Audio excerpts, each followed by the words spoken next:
Hello students. तो आज हम लोग बात करने वाले हैं क्वेश्चन आंसर की। ठीक है। सो जब कभी भी एग्जाम में आप लोगों को क्वेश्चन आंसर पूछा जाता है, तो जब वो क्वेश्चन आंसर लिखा जाता है तो उसमें कौन कौन सी गलतियां, जो कॉमन मिस्टेक्स हो सकते हैं और होते हैं, उसके बारे में मैं थोड़ा सा चर्चा करूंगा। क्योंकि ये मिस्टेक्स बहुत कॉमन लगते हैं, बहुत ध्यान नहीं दिया जाता है लोगों के द्वारा। और लेकिन ये बहुत इम्पोर्टेंट होता है देख लेना। ठीक है। तो यहाँ पे मैंने कुछ आंसर शीट स्क्रीनशॉट लिए हैं ताकि मैं आने वाले बैच को फिर से समझा सकूं। ठीक है। अब देखिए, ये वाला जो क्वेश्चन है ये पार्ट सी का एक क्वेश्चन है। ठीक है। पार्ट सी का क्वेश्चन यहाँ पे आया हुआ है, क्वेश्चन नंबर डी। ठीक है। Write the role of nutraceuticals in treatment of cancer. Right. So nutraceuticals के बारे में यहाँ पे पूछा गया है, treatment of cancer and irritable bowel syndrome. तो ये भाई साहब जो आंसर लिखे हैं आप देख सकते हैं, ये इनका आंसर नंबर किस तरह से इन्होंने डाला है। यह ना तो डी जैसे दिख रहा है, ना बी, ना एच, मतलब इतना छोटा फर्स्ट ऑफ ऑल। और ये मैं एक स्क्रीनशॉट यहाँ पे लिया हूँ, तो यहाँ पे ये क्लियरली पता नहीं चल रहा है कि कहाँ यहाँ पे आंसर खत्म हुआ है, ऊपर वाला जो आंसर है। और यहाँ से ये भाई साहब दूसरा आंसर शुरू कर रहे हैं, जो कि बहुत ही डिफिकल्ट है इसको अंडरस्टैंड करना और इसको आगे एक्सप्लेन, मतलब करेक्शन के टाइम पे। तो ये बहुत कॉमन मिस्टेक है। अब करेक्शन करने वाला या तो बहुत फैमिलियर हो गया है, दो तीन चार कॉपी चेक करने के बाद, तो उसको कोई दिक्कत नहीं होगा। और आगे चल के मैं आपको और चीज़ें बताता हूँ जिसमें आपको और पता चलेगा कि एक्चुअल में ये क्यों इम्पोर्टेंट है। ठीक है। तो हम नेक्स्ट स्लाइड पे चलते हैं। ये नेक्स्ट स्लाइड में आप देख सकते हैं कि एक मिनट, इसको हम डिलीट करना चाहेंगे या। तो यहाँ पे जो नेक्स्ट स्लाइड आप देख सकते हैं, ये पार्ट ए का क्वेश्चन है, क्वेश्चन नंबर है। तो इसमें पार्ट ए में यहाँ पे आप देख सकते हैं, ये फिर से मेथड ऑफ अशावा सेकेंड क्वेश्चन इन्होंने अटेम्प्ट किया है। और इनका जो आंसर लिखने का जो जो नंबरिंग है वो देख सकते हैं कितना छोटा सा इन्होंने लिखा है, जिसको देख पाना बहुत मुश्किल होता है एक इवेलुएटर के लिए। तो इस चीज़ का आप जरूर ध्यान दीजिए, है ना। तो ये हो गया। अब दूसरे स्लाइड में जब हम बात करते हैं, दूसरे स्लाइड में जाने के बाद तो कुछ चीज़ें और सामने आती हैं, जैसे कि ये देख सकते हैं आप। ये है पार्ट ए का एक क्वेश्चन, डिफाइन भस्मास एंड चूर्णास।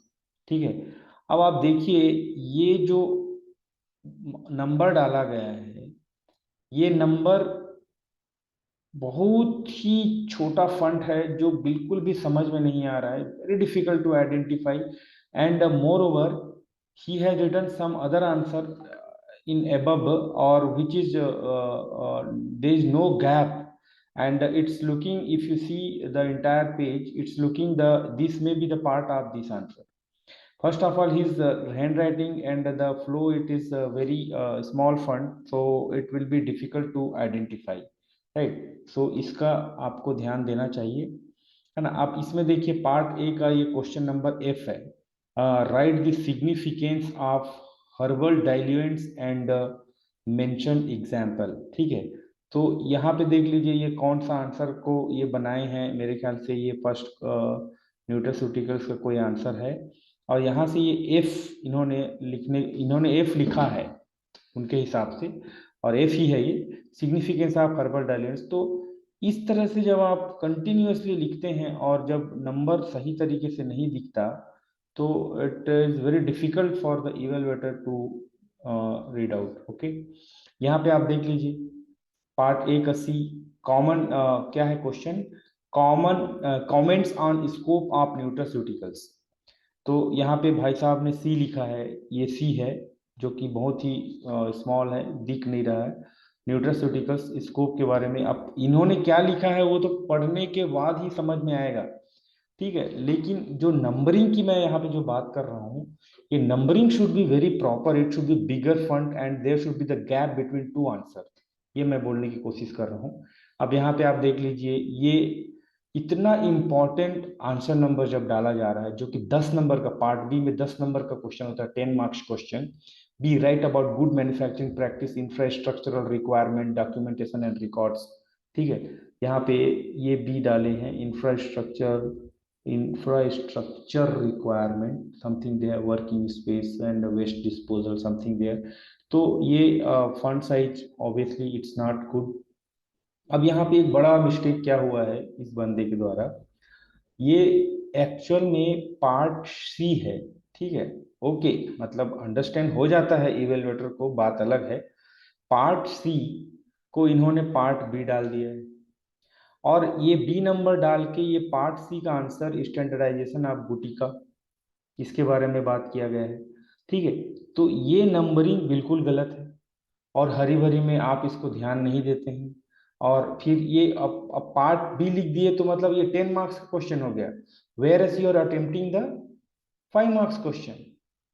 ठीक है, तो मतलब सारा बर्डन आप इवेलुएटर के ऊपर या एग्जामिनर के ऊपर मत डालिए, it will be problematic all the time. ठीक है, अब यहाँ पे आप देखिए, ये आंसर कहाँ पे खत्म हुआ है, ये आंसर ये शुरू हुआ है आई। ठीक है, अब ये आई पता नहीं कौन सा आई है, इसमें गुड मैन्यू, हाँ इसी का है, पार्ट सी का आई है, good manufacturing practice machine equipment, है ना। तो ये आई यहाँ पे इन्होंने लिखा है, उसके बाद का जो भी नंबरिंग है इस आंसर से रिलेटेड, उसमें भी उसी ही स्टाइल का कुछ 1 2 3 इन्होंने लिखने की कोशिश किया है। तो ये इसीलिए मैंने इसको ब्रैकेट में रखा, ये आई, ये 1, ये 2, इसमें ये तीनों में कुछ फर्क दिख रहा है? कोई डिफरेंस ही नहीं। मतलब एग्जामिनर को एक एक लाइन पढ़ना पड़ेगा, तब जाके कुछ आउटकम आ सकता है नंबर डालने के लिए। तो ये कॉमन मिस्टेक्स जो स्टूडेंट्स कर रहे हैं, पता नहीं कितने सालों से ये हो रहा है, that has to be rectified, otherwise difficult. C part A, अब ये पार्ट ए का सी है, comments on scope of nutraceuticals. अब ये देखिए, ये सी भाई साहब ने लिखा है, पता नहीं किस टाइप का सी है, बहुत ही छोटा फंट है, और स्कोप आपको मिला दिया है, पता नहीं नया वर्ड बना दिया, स्कोप ऑफ न्यूट्रास्यूटिक। तो जो हेडिंग होता है, जो नंबरिंग होता है, वो बहुत इंपॉर्टेंट होता है, कि more than the answer, let me tell you. Okay, अब यहाँ पे एक बड़ा सा एक बढ़िया एग्जांपल देखने को मिला हमको। पार्ट सी का जो फर्स्ट क्वेश्चन है, write a basic principle involved in the Unani, write a basic principle involved in Unani system of medicine. अब यहाँ पे ये भाई साहब स्मॉल ए और कैपिटल ए लिखे हैं, इसका मतलब क्या है वो तो वही बता सकते हैं जिन्होंने ये लिखा है। या तो यहाँ, या तो ये वाला स्मॉल ए यहाँ पे लिख रहे हैं, तो दैट्स फाइन। और ये कैपिटल ए का मतलब क्या है, ये तो पार्ट सी से बिलोंग कर रहा है, और यहाँ पे इस नंबर को भी पकड़े तो ये 3 है, C3A ऐसा भी लिखते, तो small A and capital A, यूनानी सिस्टम ऑफ मेडिसिन, तो इट्स प्रॉब्लम। सेम मिस्टेक यहाँ पे पार्ट ए का ई को इन्होंने सॉल्व करने की कोशिश किया, write source of at least 2 herbal waxes used in cosmetics. Okay, herbal waxes डाल दिए, समझ में आता है कि which answer you are going to attempt by seeing the heading, not by seeing the number. ठीक है, यहाँ पे ई तो लिखा गया है, पर ये बड़ा कैपिटल ए लिख दिया है, वो कैपिटल ए का मतलब तो उन्हें ही समझा सकते हैं, कौन समझेगा। ठीक है, अब देखिए, यहाँ पे ये वाला फर्स्ट पेज जो है ये खाली है, कुछ नहीं। फिर यहाँ से सडनली एक डी नंबर डलाता है और न्यूट्रास्यूटिकल्स के बारे में स्टार्ट हो जाता है। तो this answer belongs to which part?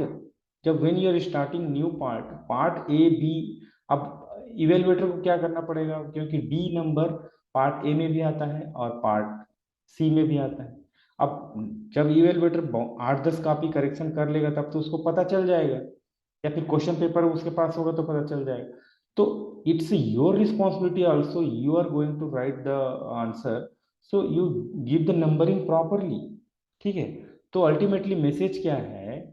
So dear students, please write the number of answer which you are attempting, that should be very proper. Whatever the university you are studying, it's very important to put the right number, right heading. Right answer is also important, but when it is subjective type of exam, you should write the numbering. Please take care. Thank you, good luck. ठीक है, तो इस चीज का आप बहुत ध्यान दीजिए। देखिए कितना कॉमन मिस्टेक्स यहाँ पे हुआ है, कि नंबरिंग यहाँ पे कुछ पता नहीं चल रहा है ना, न part number is wrong, and the font size of the headings are very small. So don't do these kinds of common mistakes. Okay, thank you.